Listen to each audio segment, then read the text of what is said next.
This is WCBU's Out and About. I'm Dr. May Gilliland of ArtsPartners of Central Illinois, and today I'm joined by Dr. Cory Boulton, Coordinator of Music Education and Director of Choral Activities at Bradley University. On July 26th, the Gratus Choral Ensemble will present The Lost Birds, a moving work by Grammy-nominated composer Christopher Tin. The free concert explores the beauty of birdsong, the grief of species lost to extinction, and our relationship with the natural world. Dr. Boulton, welcome to Out and About.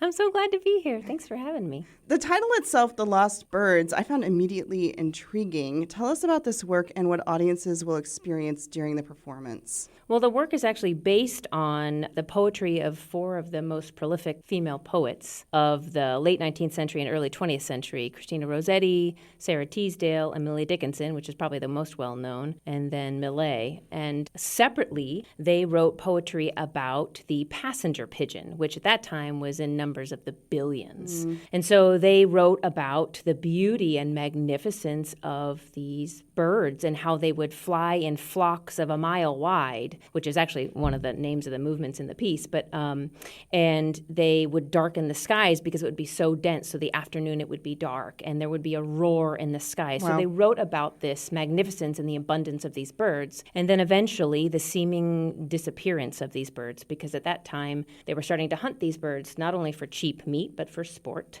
But they all died before the last passenger pigeon died, who was actually at the Cincinnati Zoo in 1914. They called her Martha. I thought those were a really cute name. But they were writing about the disappearance, but having no idea of the magnitude of the extinction that was to come. And so 100 years later, Christopher Tin found these writings and compiled them into a 12-movement work that's really about, yes, the extinction of birds, but sort of a larger meditation on the extinction of nature and beauty and abundance and all of the things that are most important to us that we don't realize are until they're gone. And so there's this emotional arc through the piece from this beauty and abundance and magnificence to loss and grief and sadness and silence, which is important in the piece, and then hope and a call to action for us before it's too late. I want to talk a little bit more about how this work draws on these texts. I'm curious how that shapes the emotional experience for both the choir and the audience. You know, when I first heard this piece, I thought it was tremendous. But when I sat with the text, I said, this is extraordinary. And I really think Christopher Tin does a good job at highlighting the ebbs and flows of the emotions in the texts with the music. There's string quartet and harp with it, which produces, as you can imagine, quite a longing with the bow of the string.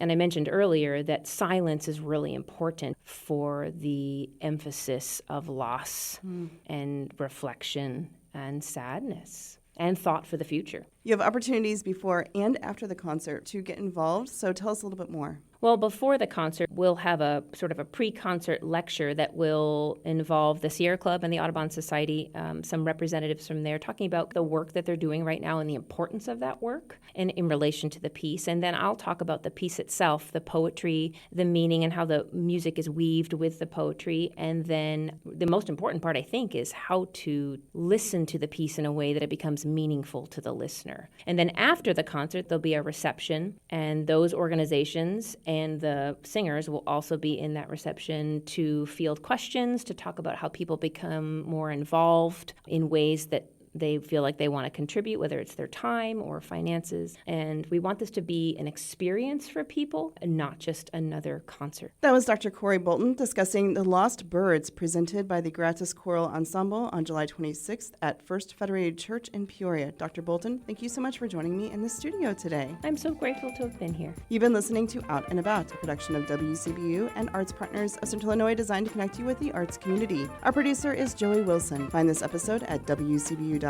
and subscribe to the Out and About podcast wherever you download. Support for arts and culture coverage on WCBU comes from PNC Financial Services. PNC is committed to supporting local art and culture events in the communities they serve.